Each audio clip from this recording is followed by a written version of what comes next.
going on YouTube? This is Max coming back at you once again with another video. If you could do me a favor by hitting that like button and that subscribe button, I greatly appreciate it. Now that we got that out of the way, I am doing the unboxing of the Samsung S95B. If you don't know about this TV, this is Samsung's first OLED TV, or more specifically, the qd-oled. It was developed by Samsung. QD stands for quantum dot, where Samsung is making the first attempt at making an OLED TV. The new qd-oleds are said to appear brighter than current OLED TVs, while still maintaining the ability to be fully dim. qd-oleds could potentially offer the contrast of OLED and the brightness and vibrancy of QLED. So you can see why that I'm really excited to do the unboxing of the Samsung OLED TV. Going through this process, it was pretty simple. It was a lot easier than what I thought compared to the qn-800B unboxing that I did a few weeks ago. Samsung qd-oled only comes in two sizes at the moment, a 55-inch version and a 65-inch version. I really wish that Samsung has came out with a bigger size, like a 77-inch version and an 83-inch version. Those are the sizes that I'm really looking for, but I went ahead and settled for the 65-inch. During the unboxing, the first thing that I unwrap is the back paneling for the TV stand. This is currently used for once you go ahead and plug up the power cable, you could hide that with that back paneling. The next thing is the first part of the TV stand. It comes with 4 screws, which is fairly easy to install, and I will show that later in this video. But you can see right here that is the first piece to the TV stand, and you can see the 4 screws right there. The next thing that I did the unboxing for is the packaging for the accessories, and I'll go over that in more detail in later part of the portion of the video. The next part that I unbox is the other panel, and this is for cable management for your HDMI cords or anything that's plugged up through the inputs. So you can see that right there. And then the last thing is the quick setup guide if anyone is interested. And I think that is fairly useful, especially when you're setting up this TV, because this guide will kind of help you when it comes to doing the basic setup of the TV, what the panels are used for, the accessories, and it doesn't go into too much detail, but it gives you just enough information for you to set up the TV. Now, during the unboxing portion of it, I will say that this TV is very light compared to the qn-800B. I understand that OLED and QLED, different technologies, and of course that the qn-800B will be heavier because of that, but just want to give an FYI that with the Samsung OLED 65-inch TV, it is light. So I still recommend that you have 2 people to help you out when it comes to the unboxing part, just in case if something were to fail and you don't want to drop it or break the screen. But for me, I was able to take the TV down with no issue. The only thing that I had help with was putting the TV on the TV stand once I had everything assembled. So after taking off the cardboard box off the TV, the next thing is the other portion of the TV stand, which you see me taking out right now. In this portion, just like how I mentioned earlier, there are pretty much 2 pieces that goes to this TV stand, and I'm going to go into more detail of how that works and how it gets assembled, but just wanted to show that this is the other missing piece from the TV stand. So this is another shot showing with everything that comes inside the box besides the TV. Starting with the panel where you could go ahead and do your cable management when it comes to HDMI cords or any other cords that goes to the input.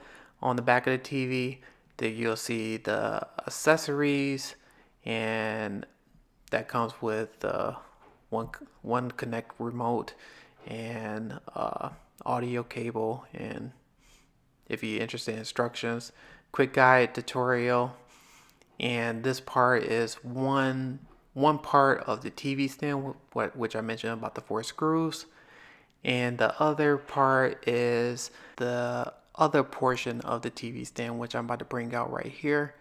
And you can see that the one piece that I just showed just a second ago will go to that stand right there that's connected, and I will show that in the later part of the video.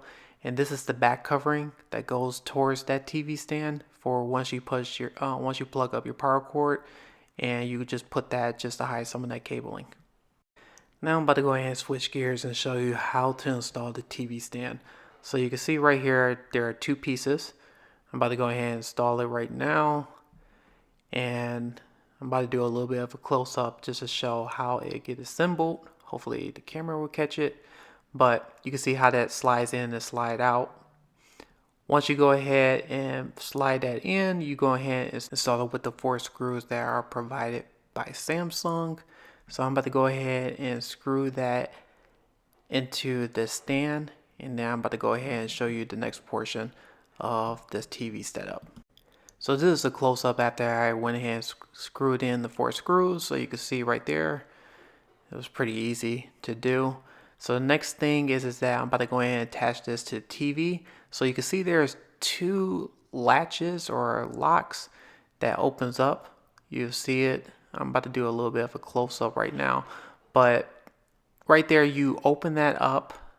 It's like a locking mechanism, and you go ahead and put that on the back of the TV, and it's really easy to do. I thought it was going to be a lot more challenging, but I'm about to go ahead and show more of a close-up. So just like how I mentioned, you go ahead and put the stand right in that location, and the only thing you just need to do is just lock it. Those 2 parts is a latch. You place it on there, and it was really pretty simple from doing that in that regards. So I thought that was one of the most easiest installations for a TV stand. So if anyone is interested or wondering, that's how you do it. So the next part is I could say one of the best part of the unboxing is taking off the wrapping. So one thing that I've been reading the forums or looking at some videos, some people were mentioning that the actual screen, or the Samsung screen or the Sony screen that uses Samsung display, is gray. As I'm peeling this right now and I was looking at it, I really did not notice any type of grayness to the screen.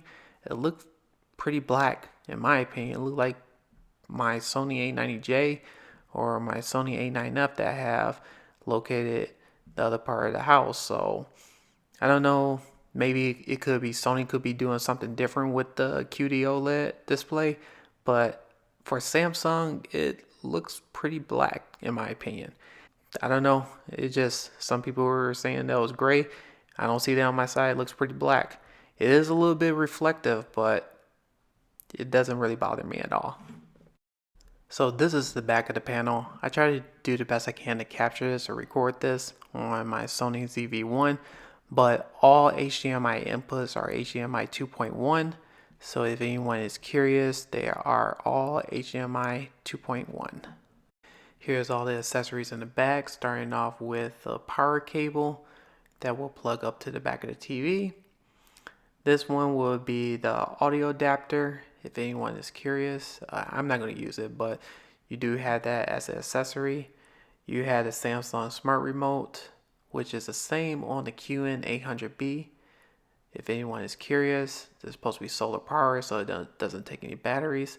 And then you have the user manual, which in my opinion, I really didn't use. I just really used the quick guide, but it's there if anyone is curious. Oh, and the last thing is a holder wall rings if anyone is interested in wall mounting the TV. So I went ahead and moved the TV to the back side, so I'm about to go ahead and plug up the power cable. So just doing a little bit of close up if anyone is curious.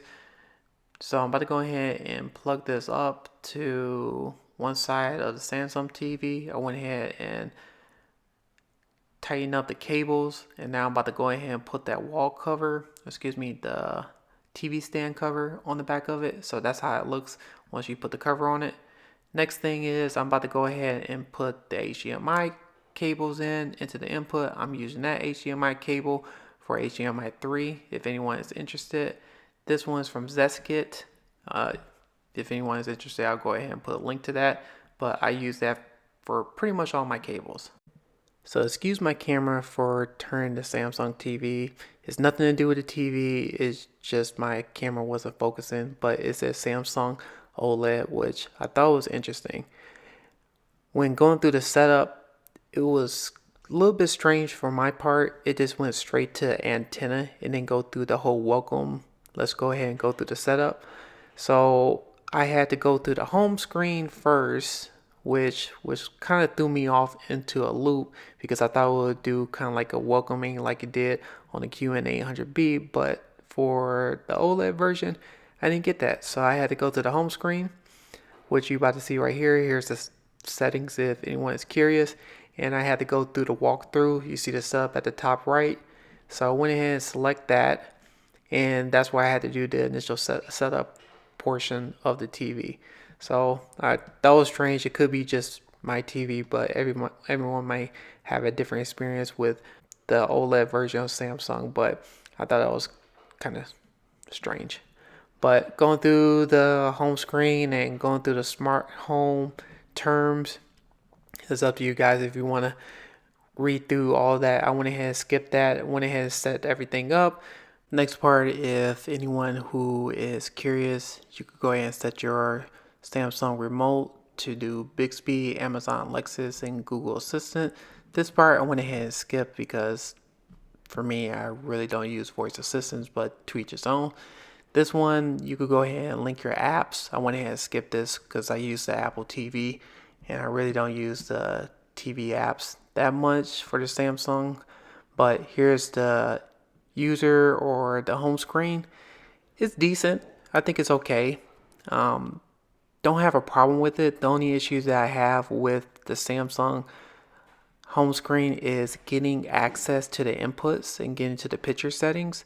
That is like the one thing that kind of drives me nuts about the new Samsung display. But I really wish they threw in an input button on the remote or some type of settings on the remote. That's just my preference because I hate going through multiple menus just to get to where I need to get to, especially when it comes to settings and inputs. I have to go through 2 different screens just to get to a specific input, which I'm not going to go in this video, but this is pretty much the menu. You can see the expert settings. I went ahead and updated the eARC. I will say this, the good news is I'm not having an eARC issue with the Samsung TV, which is good.